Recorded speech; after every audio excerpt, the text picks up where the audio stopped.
So let's talk about the best crypto platform in India.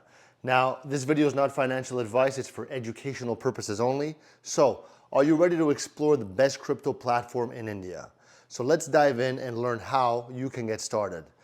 The world of crypto can be exciting, and today I'm going to share some easy steps to help you get started on the right path. So step one, first you need to choose a safe and trusted platform. One of the top choices is crypto.com. It's simple to use and it has great features that make it perfect for beginners, okay?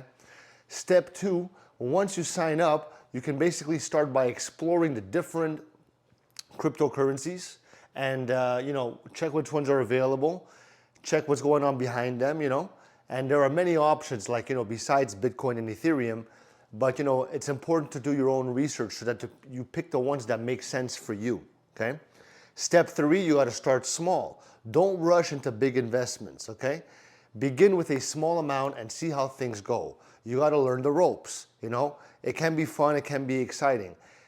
If you follow these steps, you're going to be on your way to making smarter choices inside of the crypto world.